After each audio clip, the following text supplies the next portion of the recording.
Olá, tudo bem? Estamos começando mais um CRA São Paulo Entrevista. Seja muito bem-vinda, seja muito bem-vindo ao nosso programa e ao nosso canal. Se você ainda não for inscrito aqui com a gente, aproveita, se inscreva agora, não esqueça de ativar as notificações no sininho aqui embaixo e de deixar o seu like. Essa interação é muito importante para a gente, porque assim o YouTube entende que o nosso canal tem um conteúdo relevante e ele vai sugerir dessa forma para mais pessoas.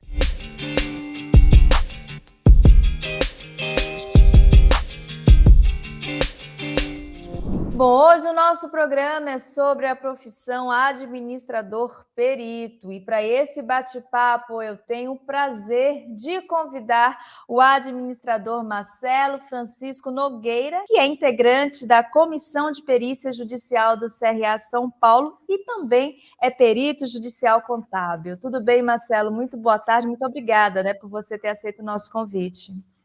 Tudo bem, Margarita. Eu que agradeço essa oportunidade de falar com o público do CRA, de falar contigo e poder contar um pouco mais sobre essa profissão, essa carreira que eu escolhi 30 anos atrás e que me deixa muito feliz. Bom, Marcelo, para a gente iniciar o nosso programa, eu gostaria que você falasse um pouco o que é que engloba esse trabalho de perícia judicial e também falar um pouco sobre as principais demandas que o profissional da administração que atua na perícia judicial realiza. Essa atuação do administrador como perito, ela se divide, na verdade, em duas partes, como perito propriamente dito e como administrador judicial. Nessa atuação como administrador judicial, eu não estou falando daqueles casos da lei de falências e de recuperação judicial.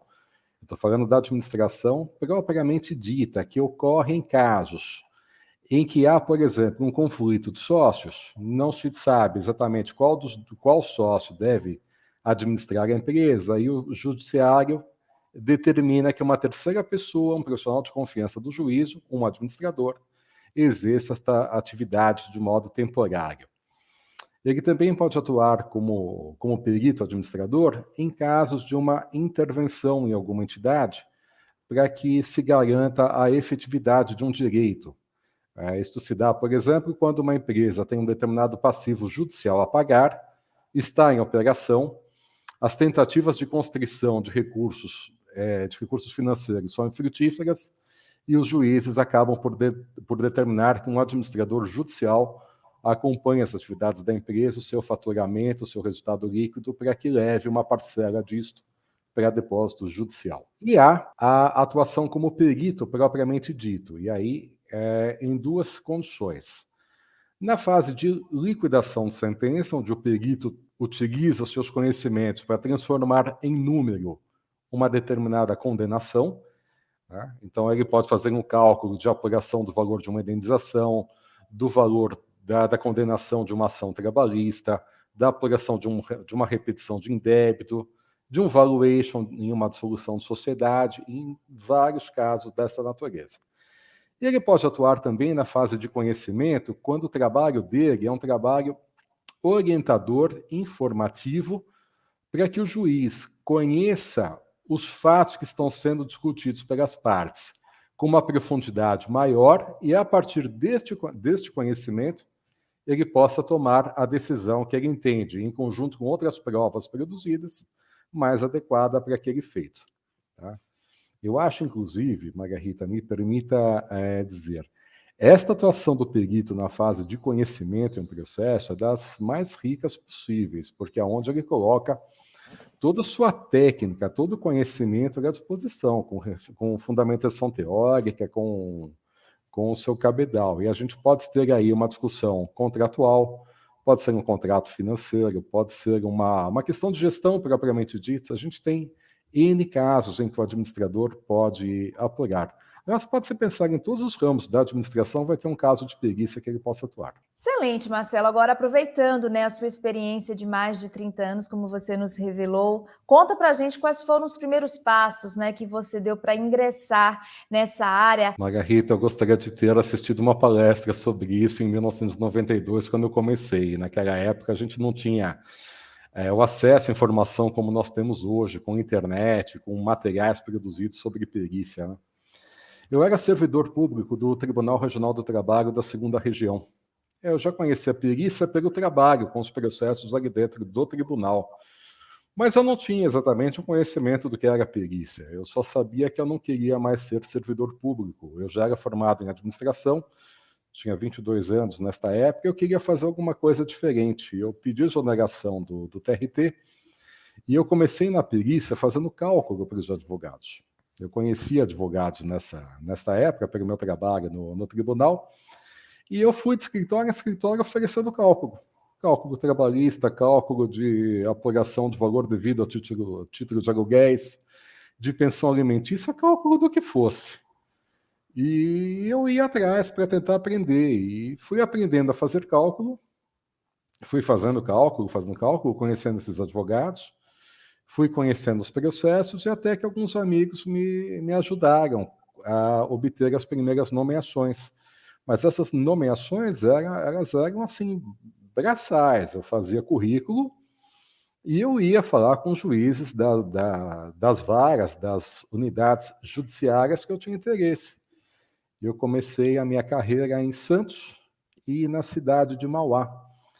Só que como eu não fiz o planejamento de carreira, essa coisa que a gente está dizendo hoje, como eu trabalhei para muitos advogados aqui na região do ABC, para muitas empresas também, isto comprometeu a minha carreira como perito judicial no ABC, porque eu acabei ficando impedido, já que eu trabalhei com muitas pessoas aqui, e isto, assim, depois eu não posso atuar como perito em casos em que eu atuei como assistente técnico, ou que eu fui contratado pela parte, né?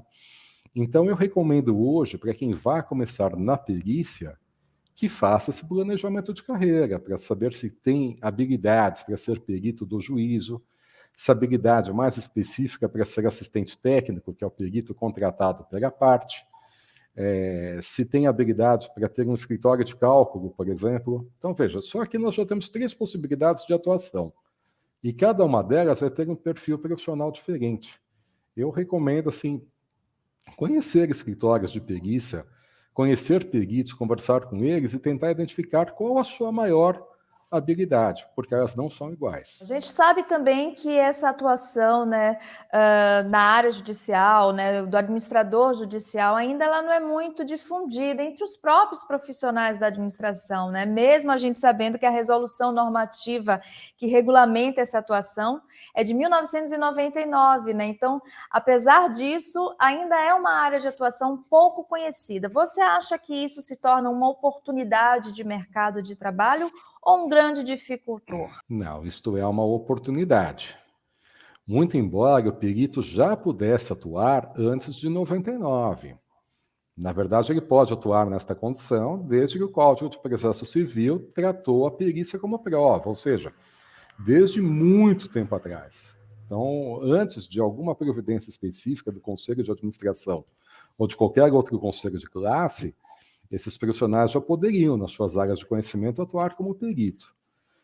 O que acontece, no meu sentir, falando das áreas aqui correlatas, administração, contabilidade e economia, é que como algumas empresas têm contato maior, e até os advogados, com escritórios de contabilidade, já que a empresa necessariamente tem um contador e, lamentavelmente, nem todas possuem um administrador registrado no CRA, esse é objeto para uma outra conversa, então os contadores acabaram assumindo um mercado que, na verdade, não era de origem contábil, porque a gente tem perícias com viés fortemente contábil, mas algumas com viés muito financeiro, que os administradores deveriam ocupar esse espaço mais presencialmente.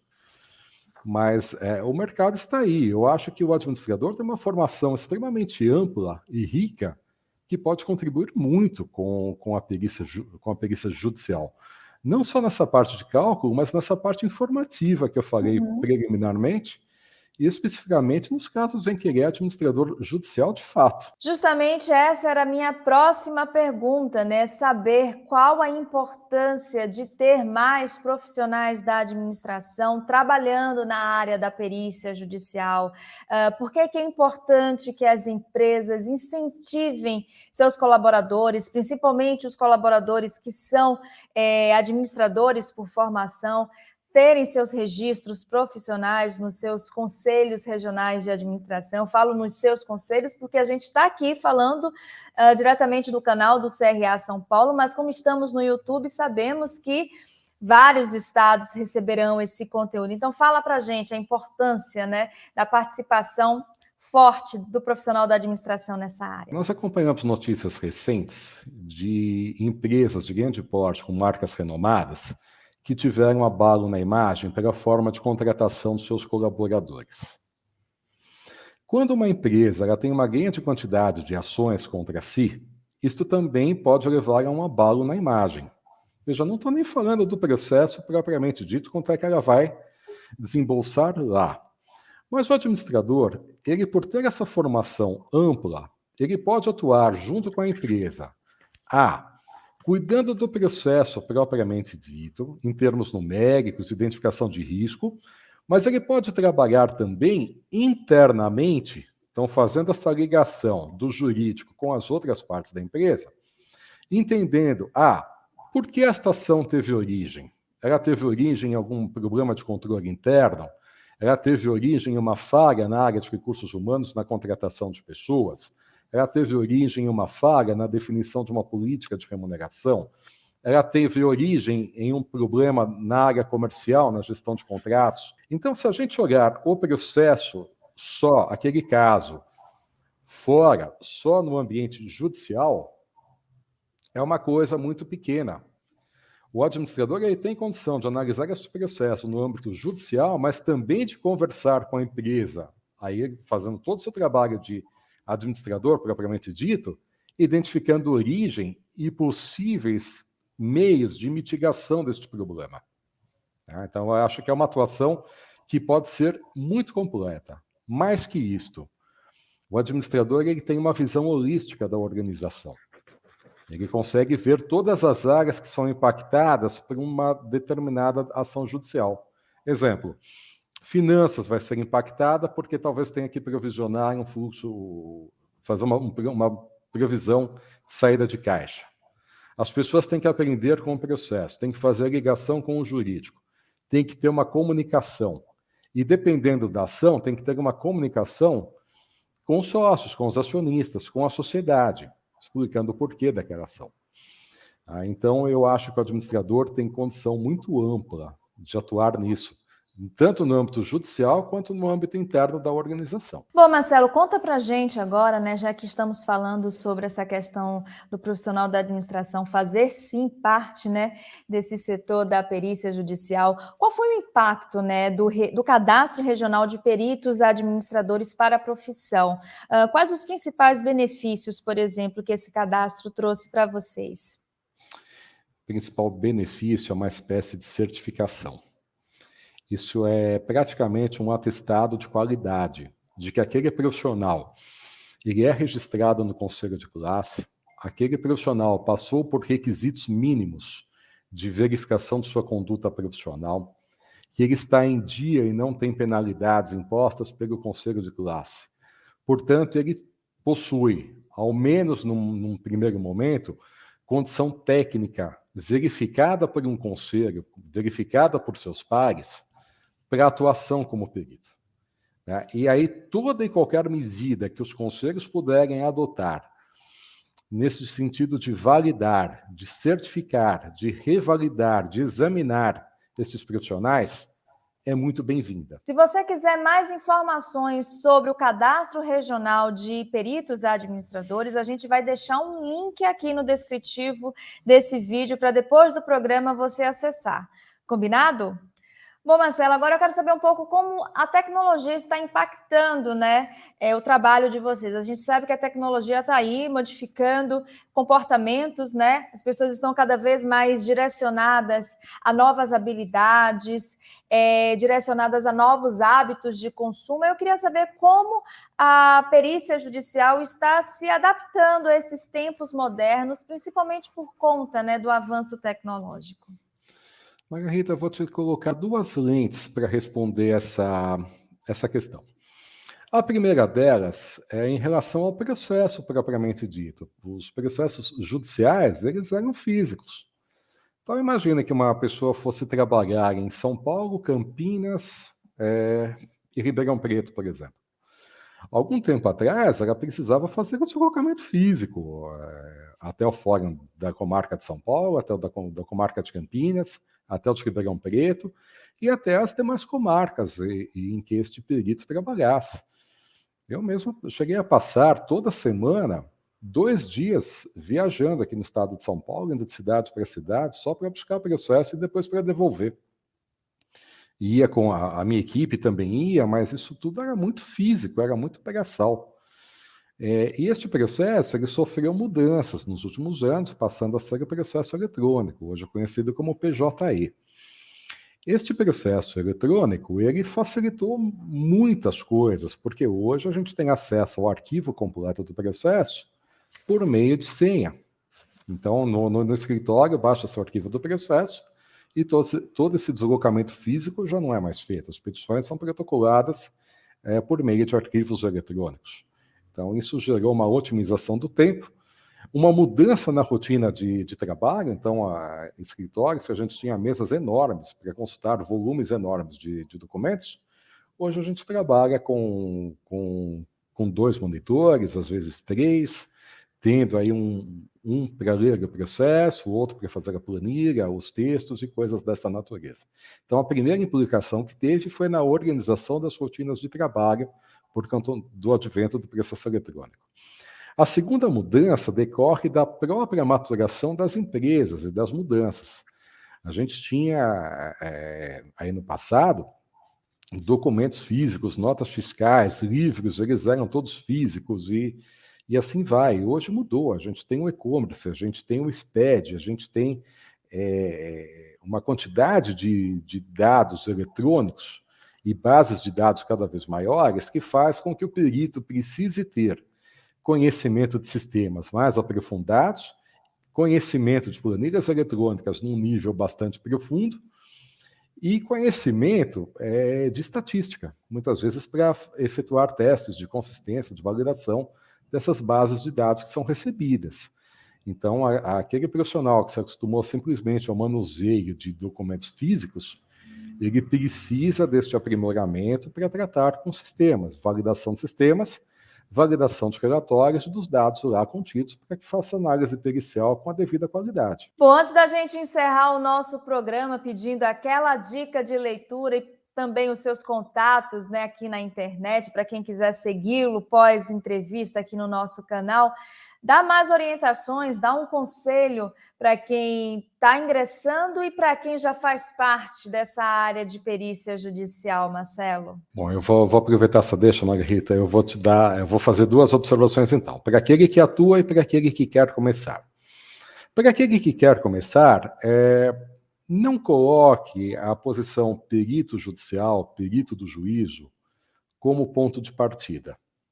E nem considere esta oportunidade profissional como um bico motivado por uma situação de desemprego, de alguma coisa assim. Isso precisa ser tratado como carreira. Em sendo tratado como carreira, demanda investimento, demanda tempo, demanda educação continuada, demanda conviver com os dissabores de alguns momentos e com as realizações de outros também. Este é um processo contínuo. E aí eu recomendo que a pessoa comece tendo escritório, tendo contato com escritórios de perícia. Então vai aprender a coletar dados, vai aprender a planilhar, vai aprender a peticionar, vai aprender a conviver com este meio jurídico, inclusive com os seus termos, as suas terminologias. Para quem já está na área, eu recomendo a formação de excelência em pelo menos 4 áreas, que é a área de sistemas, a área da comunicação. Um perito ele precisa se comunicar muito bem, principalmente na parte textual. Ele precisa conhecer bem uma ferramenta de trabalho, no caso, as planilhas eletrônicas, e ele precisa conhecer bem estatística e finanças. Diria até uma outra parte, que isso faz parte do curso, não é exatamente a formação, mas o conhecimento contábil é muito interessante, porque ele vai analisar no seu trabalho de administração dados financeiros, dados contábeis. Então, esta formação técnica ela tem que ser continuada, ela tem que ser aprimorada. E sintetizando, para quem já está na área, se tiver que escolher uma só, disso tudo que eu falei, escolha a comunicação. Precisa entender que o laudo, ele é, antes de mais nada, uma ferramenta de comunicação. O laudo tem que ser compreendido pelo usuário, ele tem que ter um efeito didático. A informação tem que ser acessível, até para que possa ser questionada. E aí, fazendo um paralelo contigo, com a tua atuação, aquilo que vale no jornalismo ser claro, vale para a perícia também. Quem quiser ir bem pode fazer esse paralelo, que é uma boa recomendação. Muito bacana. Agora sim, né? Vamos passar para a nossa dica de leitura. A gente sempre pede aqui aos nossos convidados, convidadas, uma dica ou algumas dicas de leitura que podem ser sobre o nosso tema, como também podem ser livros que você leu ao longo da sua vida, que você acha necessário a gente conhecer. Que dica ou que dicas você traz para a gente? Eu penso assim, sempre que me falam de livros nessa área de perícia e de administração, eu vou citar 3 e mais um trabalho que eu gosto muito. Na parte de livros, eu acho que faz parte de um compêndio básico para quem quer atuar nessa área de perícias. Um livro muito bacana que chama Contabilidade de Custos, o autor é o Hornegren. E muito embora ele tenha esse título, Contabilidade de Custos, ele tem uma visão gerencial muito grande. Este livro, nas edições originais, ele é formado por 2 volumes e ele passa por vários aspectos gerenciais que o administrador vai conviver. O segundo, nessa mesma linha, é um livro de finanças corporativas do Ross. E aqui, para o mercado nacional, recomendo também o livro de análise financeira de curto e de longo prazo do Alberto Borges Matias, que foi o meu orientador na USP. É um livro muito bom.